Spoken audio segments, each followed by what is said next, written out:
Okay, I think all the questions have been answered. So I think, thank you. So anyway, just a note to our audience, if you have even more questions about this particular challenge, right, do feel free to sign up for the OIP portal, and then you can actually post your questions in the forum related to the challenge, all right? It's on www.openinnovation.sg. And right now, oh wait, Jasper has one more question. So I guess we better answer this as well. Jasper is asking, are there already CCTV at your current site, which is probably Jurong Bird Park?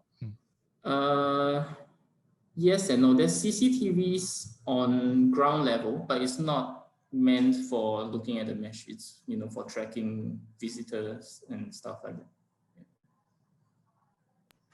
I think to add on, for the projects that we are looking at, we're actually looking at the new bird paradise also. So it can be implemented. So if you have chance to go to visit the zoo soon, once you turn in from Mandai Road to the zoo, that's the new bird paradise that will be happening, that we are building. And you can actually see one of the aviary being built right now, being put up. So you can have a sense of it also. Yeah. Yes, and just I understand that. Maybe we can also share a bit on the size of the mesh. Is it about 50 kilometers square? Yeah, it's variable, but it's on average about that size. Yeah. Yeah, so we're looking at quite a big area. So we're also open to various ideas that the participant here may have. You could propose some robotic solutions or anything. We are open to that. Yeah. Oh, so Jasper wanted to add on. He says that can he offer CCTV system as part of his solutions proposal for the new aviary? Yeah. Yeah, it's possible, but the maintenance needs to be easy. So if you're having a CCTV very high up and someone needs to climb up there to maintain it, then it kind of defeats the purpose of something that avoids us having to climb up. Yeah, you must give him wings to fly up there to to monitor. I'm just kidding. Okay, I think I hope that answers your question, Jasper. And we'd now like to move on to the next challenge. So basically, if you have any more questions for this particular challenge, which is a smarter way to monitor aviary habitats, do feel free to post your questions in the forum related to that challenge. And now I'd like to invite our guest from WRS to move on and present on the next challenge, which is Smart Environment Real-Time Monitoring System. Take it away, Dr. Liu.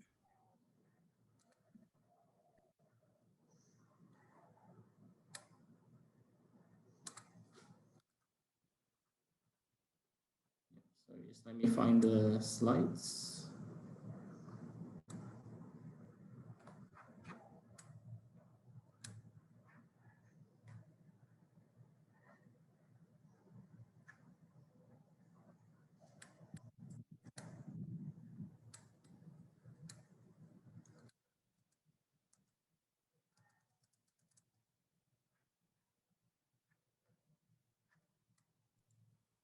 Dr. Lee, do you need help? I'll help to share the slide. No, I think I got it. Okay. Okay. No.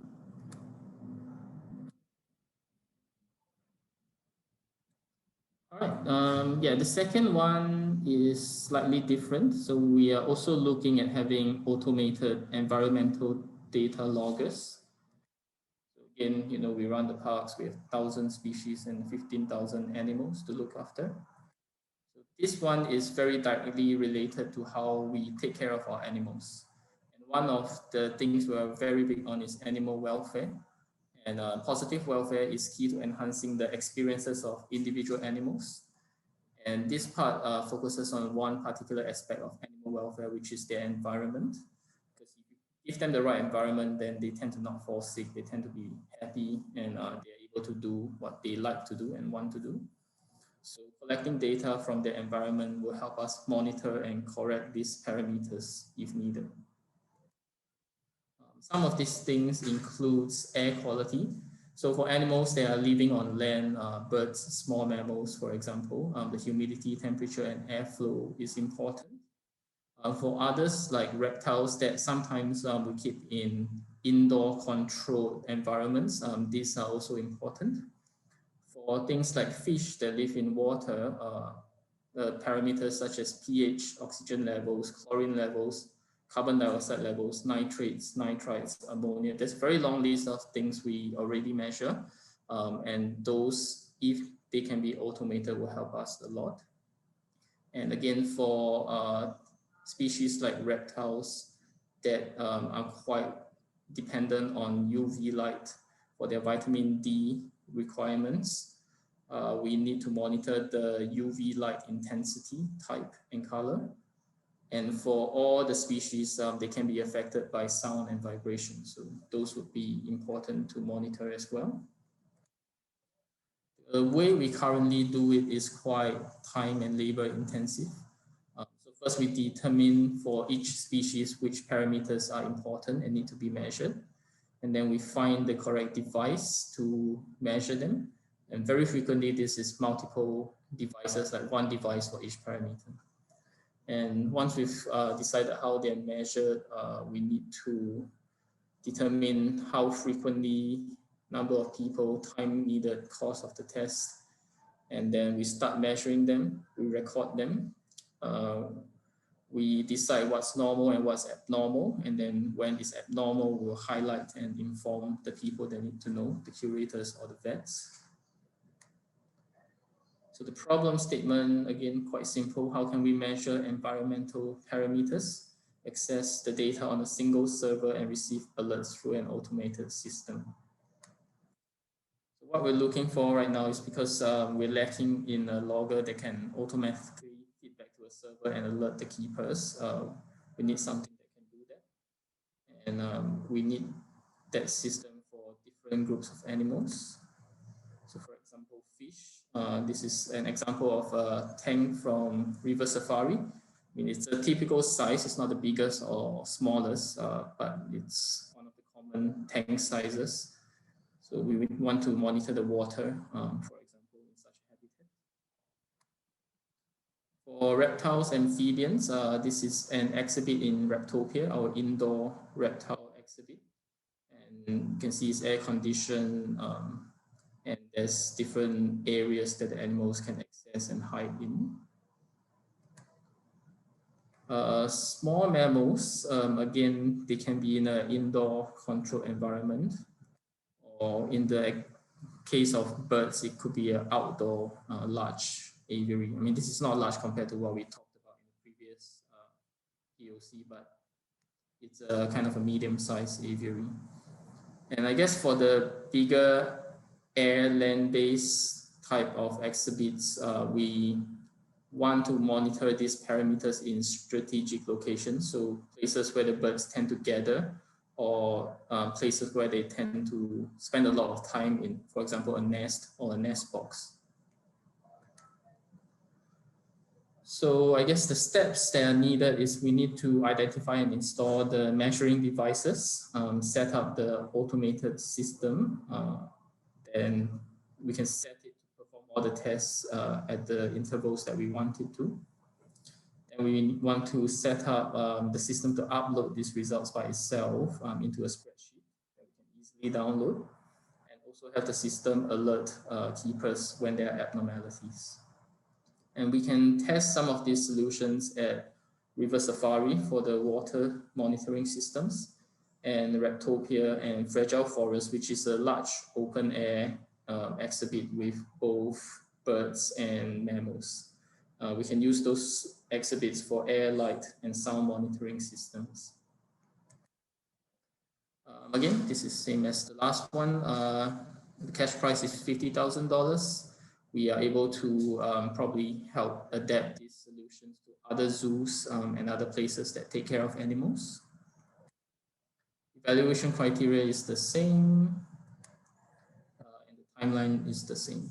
So we can jump straight to questions. Okay. Oh, we have a couple of questions that came in for this challenge. So let me.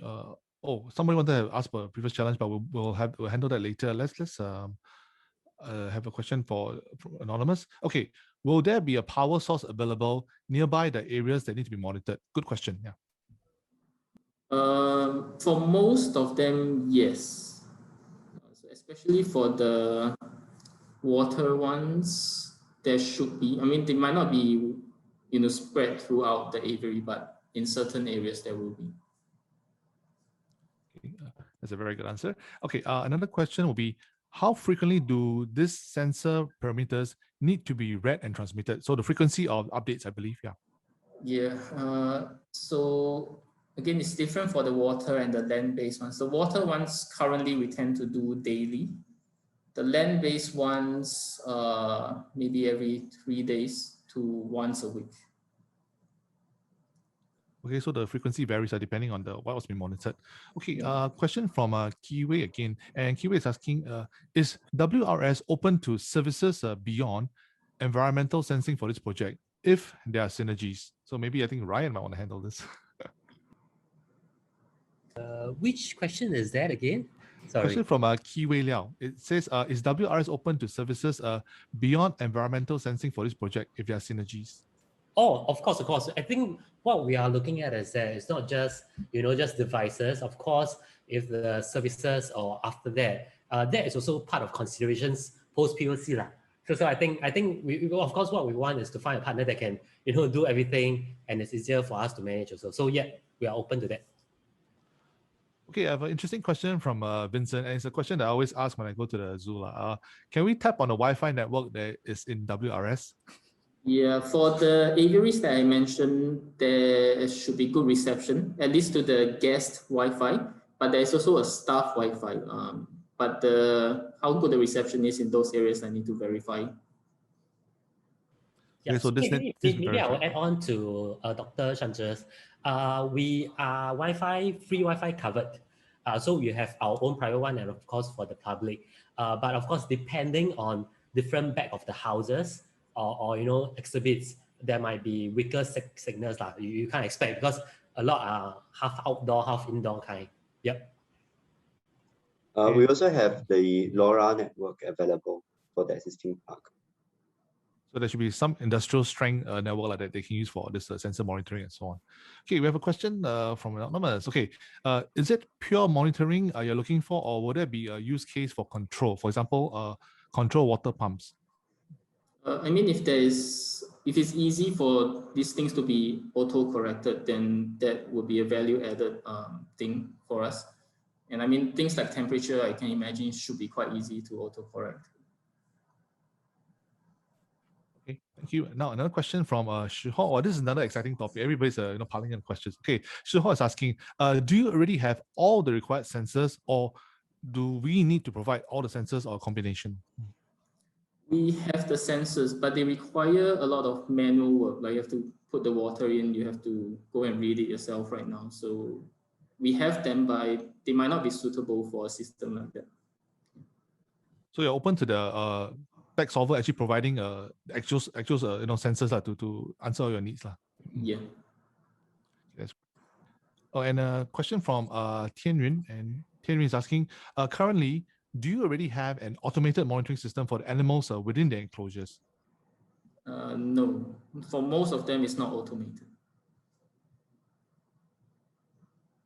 Okay, so currently not automated. And Anonymous asks again, is the solution preferred to be industrial grade or consumer grade solution?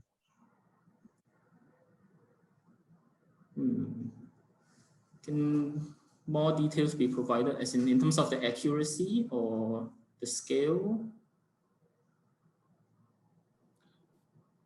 Okay, so I guess this one can be an open question. Can she ask this on the forum or on the OIP website as well? Yeah. Maybe just a bit of info here. Because of the environment, definitely I think your equipment need to be environment proof because of the weather condition and things like that. So depending on where the sensors are being deployed, you may have to look into that aspect as well. Okay, thank you. Right, another question, and this is from Anonymous again. Is there any restriction on where we can store the data? So this person says that the solution is on commercial cloud. So does WRS need a solution to be deployed on government cloud? No, we are not using the government cloud. So commercial cloud is fine. Okay, so commercial cloud is fine. That's great. Another question, and this comes from Gokul, right? Gokul, and Gokul says, I understand that there are various sub-parameters for each environment. For example, for water, you have to track the ammonia, nitrates, and so on. So Gokul is asking, is the solution expected to cover all these parameters? Yes, the more we can cover, the better. Okay, Gokul, I hope you got your question ready. So the more we can cover, the better. And another question. This is our record breaker for the day. A lot of questions for this topic. Okay, Anonymous asks, do you need analytics to optimize the living condition for different species? Other sensors like VOC, PM may be good for ventilation control if required. Sorry, what does VOC and PM stand for? Yeah, Anonymous, can you let us know what do you mean by VOC and PM? But yeah, maybe it's similar to the last question. I mean, if there are ways that the system can auto-correct, then that is better.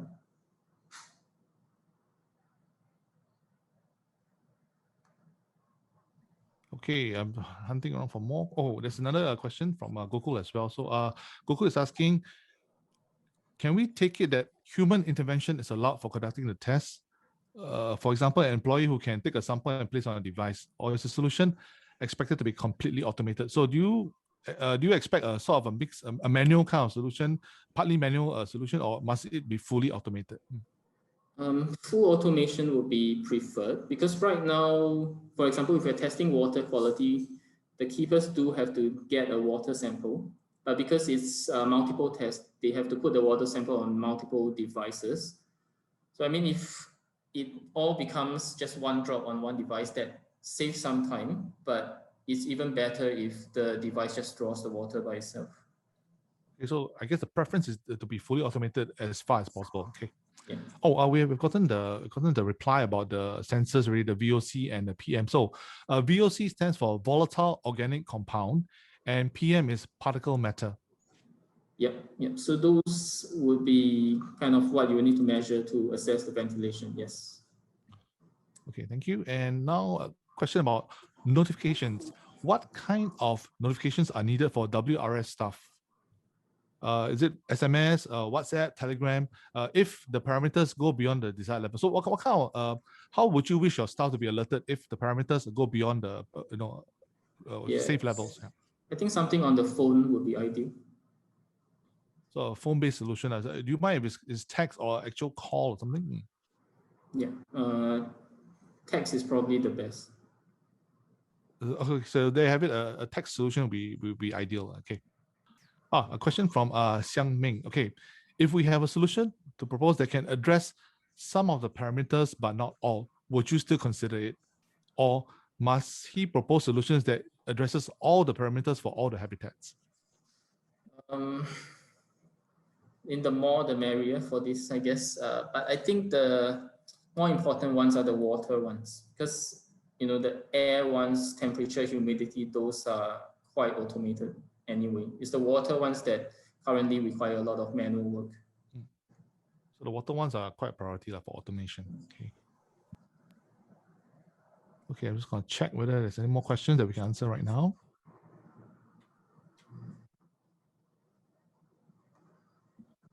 Okay, I do have one question, gentlemen, that I think I'm asking on behalf of the audience. You are looking for a centralized monitoring dashboard, right? Can you maybe let us know what are the top 3 must-have items on this central monitoring dashboard? Or maybe the top feature that you're looking for this centralized monitoring dashboard? So you're talking about the user interface, right? Not what's actually measured.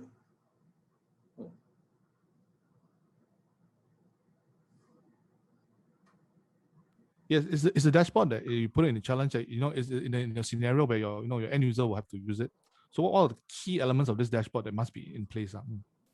Yes, the data needs to be easily accessible, and anyone can download it if needed.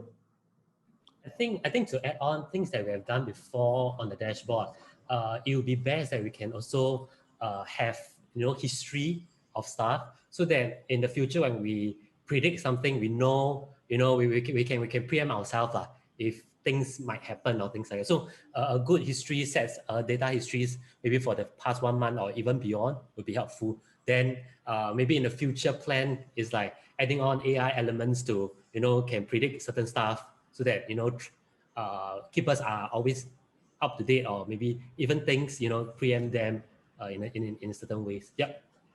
Sounds like you're also looking for a bit of a data visualization kind of feature, right? Yeah, but that one might be in the future. But I think for this POC, what we are looking at is more what Dr. Shang has mentioned earlier. That will be the priority first. Okay, got it. Thank you very much.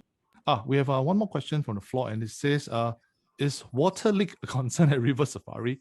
Is this something you'll be interested in? Water leak at the River Safari, is this a concern? No, not usually. No. Okay, and another question just came in from Shang Guo, and Shang Guo is saying that we would like to explore the possibility to arrange for a live demo for our ongoing setup that meets your requirements. Would you like to consider meeting up? Yeah, it can be arranged, but I guess we need to wait for the COVID, restrictions to change a bit.